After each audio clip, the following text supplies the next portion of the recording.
Hello and welcome to Bug Watch number 10, our 10th birthday. Oh my God, guys, you shouldn't have got me anything.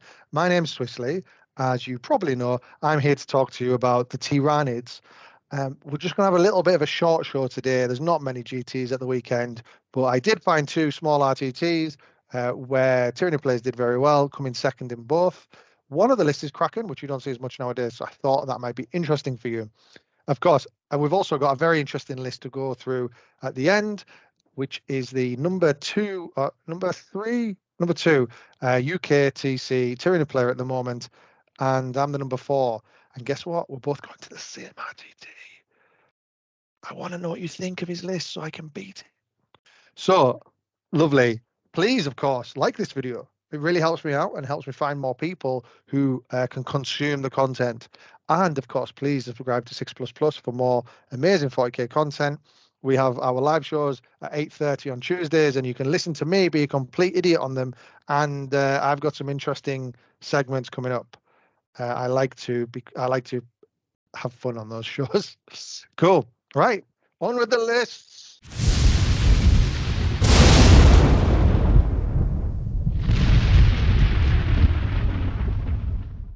List number 1 is from show regular. I would say regular. We've only done 10 shows and he's been on it once before, so I guess that's a regular.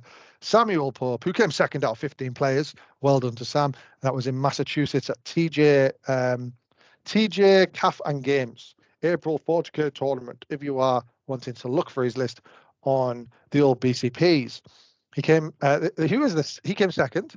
There was 3 out of these 15 players were Tyranids. Very nice. That's 20%. Chapeau. Sam beat Tau, Blood Angels, and World Eaters to coming third. So, not easy games there, especially the World Eaters and Tau. Pretty tough. Depends on the missions, of course. I find Tau very difficult on Hammer and Anvil, but not so difficult on Dawn of War. But interesting games, I imagine. So let me pick out some of the cool things about Sam's list here. He's gone Behemoth with Naturalized Camouflage. They hit hard and they're sturdy. So very cool. I imagine this was on WTZ's terrain. As I've mentioned before, Naturalized Camouflage is really strong when you've got terrain with bases. Because in, for example, UKTC, if you're on the base, you're probably obscured. So there's not really a benefit from Naturalized Camouflage. I mean, God, with these T-shirt Marines, maybe there is, but generally speaking, you see Naturalized Camouflage at events with terrain that has bases. Some of the interesting things in Sam's list here is the 3x15 Hormigans. Each one of them has a different upgrade. So one of them actually is vanilla. Then we've got one with toxin sacs. Then we've got one with adrenal glands. So that's a really interesting take because you can use them to solve different problems, I imagine. I think personally, I prefer having the utility. Like this is what my guys do, and that's what they do. But of course, if you have the adrenal gland ones, maybe they, especially with that stratagem to give them +1 attack each, maybe there's certain targets that they'll do better into than say toxin sac ones. So maybe he's giving himself more utility or more answers to some of the questions his opponents might pose.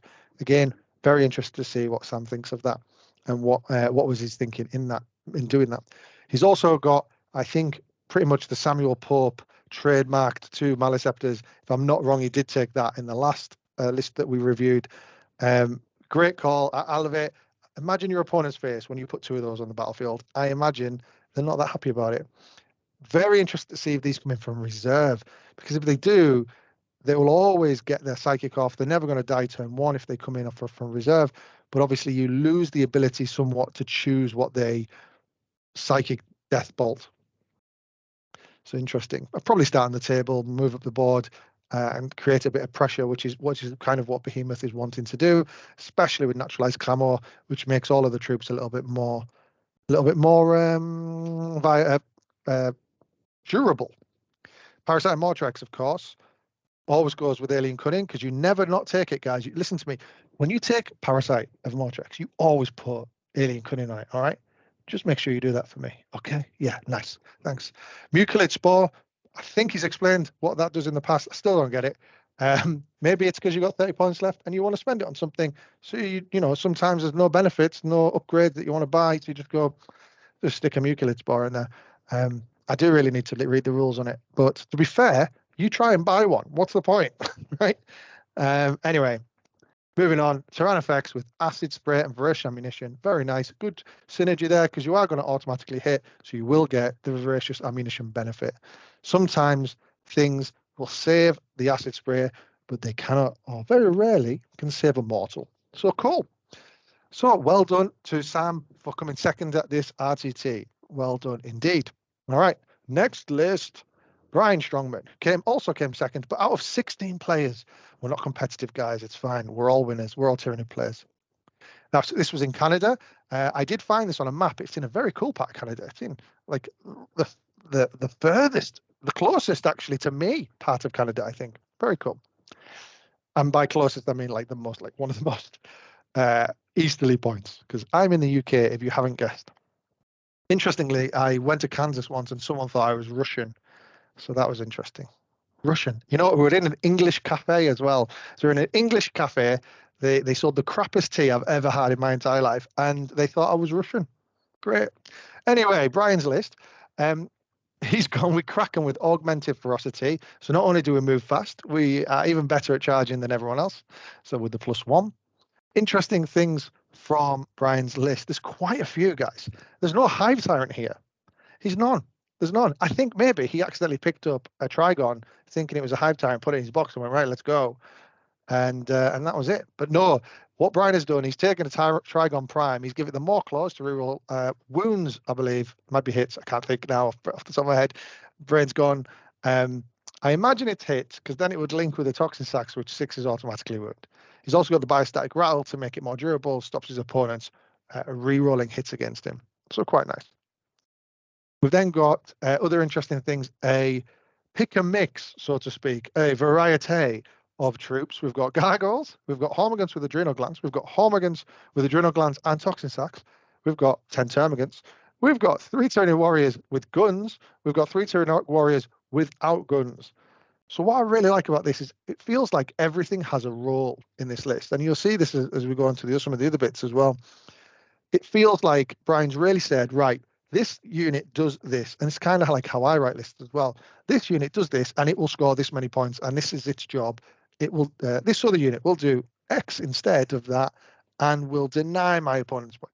I think it's a very kind of pragmatic way of writing a list. So quite like that. And we'll see some of the other tools here. So, to give you an example, 10 Termagants, their job can obviously be sitting on back objectives, but with T-shirt cannons knocking around, maybe not. Maybe that's the Warriors because they can maybe be a little bit more sturdy, especially if they're in cover. Maybe the Termagants, 10 points there. 70 points. Maybe they come in from reserve and do a rod or something. Who knows? But very interesting. I would love to see what Brian's roles and responsibilities were for each of these units. So what else we got in here that's interesting? We've got zone interruption on sim on every list, but obviously that involves quite nice. We've got Parasite and Mortrex with Alien Cunning. Now you listen to me, guys. You listen. You do not pick up your Parasite and Mortrex unless you give it Alien Cunning, right? Do not do it. Who would do that? Who would even think about it? Crazy talk. We've then got the Morlock. So we've got the Trigon. We've also got the Morlock. So what you're telling me is you're taking behind enemy lines, right? That's what you're telling me here, is what you're telling me. It's got Adrenal Glands. I don't like putting buffs on my Warlocks, right, personally, because you bring it up in your opponent's deployment zone, and then you high-five everyone around you saying, yes, I've scored behind enemy lines. But then it dies, is what happens. So perhaps this was 15 points spare. We wanted to put it on something. Or maybe the Morlock is actually getting in there and doing some fighting. Who knows? Then, what have we got here? We've got a Carnifex. And probably the hottest take of a Carnifex I've seen in a while. It's got Toxin Sacks, Tusk, Claws, and Talons. It's got no guns, guys. He's took a normal Carnifex and said, guns, not for me. No, I'm not interested. I'm just going to stick it with loads of weapons and stuff. What I like about this, it's got the kiting keyword, horn kiting keyword, which is interesting because you can give it Carnifex kiting horns or something on BCP. And it doesn't give it the horn kiting keyword. It just gives it -1 AP. Rubbish. I want those horn kiting keywords. And the reason why I think Brian's done that is because you can do mortal wounds on the charge. Very cool. I was doing it the weekend with some of my guys, just charging into, like, I give them all guns. I wanted to try out what the Death Spitters that one of the lists a few weeks ago did. So I give it heavy venom cannon to the death spitters, and I was like, oh well, but I still want them to be able to do something in combat and get onto objectives. So the plan was to whittle down units until they were just about dead, charge on, do mortal wounds, and then take the objective. Easy, right? Sure. But this is interesting. It's like a screamer killer, but way slower, right? It's like, oh, guys, the other screamer killers are running forward, killing stuff, because he has got 2 here with adrenal glands, by the way. And this one's like the one that smokes cigarettes and is like, guys, wait up, I'm coming. Overall, jokes aside, not funny jokes aside, Brian's list is super cool, right? There's so many things here I have questions about, and he came second. He's done very well here, so well done to him. Brian destroyed a Death Guard opponent in the first game, 100-16. Woof. And then a convincing win versus Necrons as well, 89-16. Woof. And then he ended with a narrow 3-point win versus Guard. So well done to Brian here. Great job indeed. He did, however, I want to grasp Brian up on something. He did put that he was playing Slanesh Demons as his faction. So naughty, Brian. Naughty. All right. Next list. Now, guys, I need your help. I am a player. I'm number 4 in the UK at the moment, right? A mile off third, right? A country mile. I need to get some points on the board. So I'm hitting up events, right? And I'm doing RTTs near to my house because I like to sleep in my own bed. So I've turned up to this. I've booked myself into this one around the corner at a place called Kingdom Games. And on the roster, I clicked roster, and who did I see? None other but Hristo Nikolov, who is the second Tyranid player in the country, in the UK. And I've met him before. He's a very nice man. And I'm not competitive, guys, so it doesn't matter. He can win if he wants. If he wants to win, he's fine. It's fine. But if you want to help me beat him, that would be really appreciated, okay? If you won't mind just like telling me what you think, that would be super. Thanks. All right, so let's look at his list. Let's look at his list. And not that it matters, but let's intricately dissect his list. So he's gone with Gorgon Territorial Instincts. Good choice. That's what I've taken as well. Good. High fives. We've got 3 Tyrant Guard. I've also got those. Yeah, so I'm already on the right track. He's got 2 Neurothropes with no upgrades. He's got a Swarm Lord. God, yeah, I've got that. And he's got a Winged Hive Tyrant. Guys, he's leaped back into 2022 and he's went, I want the Reaper of Obliterax and a Winged Hive Tyrant, please. And he's taken it. He's given it adaptive biology now because obviously it's a bit harder to. It's not as it's easier to kill for opponents than it ever has been because it cannot overrun back anymore. So that will give it the 5-up feel no pain, which keep it alive a little bit better. So I still think the role of a Winged Hive Tyrant is probably cleanup squad. It is everything else has gone off and fought. Maybe the things that would be a threat to the Hive Tyrant are dead now. It's turn 3. I'm just going to let this Winged Hive Tyrant let it loose and just go muller everything that is remaining. So maybe I'm wrong, but I think it's a very interesting tool. He's then gone for 3 times 15 Hormagaunts with Toxin Sacks. Yeah, guys, I've done that as well. You know, has he seen my list? I think that's what's happened, right? He's seen my list and went, I'm going to do that. Yeah, push, no problem. Yeah, it's fine. Death Leaper. I really wanted to put Death Leaper in my list as well. Annoyingly, I didn't, and I wish I did. It's a very cool tech piece, but it is 120 points, which is actually a lot, right? That's a significant amount for a character. He's then gone for 3 single Paravors, screening stuff out maybe, against the army of Kassakin that's coming at us. Demons, tough one. Screening out. He's back up his deployment zone. What else we got? We got 3 Venom Thropes to make it a little bit harder for things to shoot him. Then he's taking the Parasite and Mortrex guys, but guess what? He doesn't give it. He's not giving it Alien Cunning. He hasn't given it Alien Cunning. It doesn't. Look. Can you see? Because I can see. He doesn't have it. Oh my God, what have I been wrong all this time? And actually, you don't give it Alien Cunning. What if we've all been wrong? Oh my God, if he beats me, if we come up against each other and it's like sweat dripping down my head and he gets that Parasite and that Parasite wins him the game without Alien Cunning, imagine how much of an idiot I'm going to feel. All right. I'm going to be the biggest idiot. And then he's got Carnifexes. So he's dabbled in that other part of Tyranids, that kind of the other part you don't tend to see in the Gorgon lists. And he's taken Carnifexes with heavy venom cannons and enhanced senses so that they hit on 3s, put them in the list. But guys, what's this? interesting tech that he's taken here. He's taken Thresher Scythes, which I've had to look up on Warhampedia here. A Thresher Scythe. Each time the bearer fights, it makes an additional 3 attacks with this weapon, and no more than 3 attacks can be made with this weapon while resolving that fight. This weapon, by the way, is melee, strength 4, -1, 1 damage.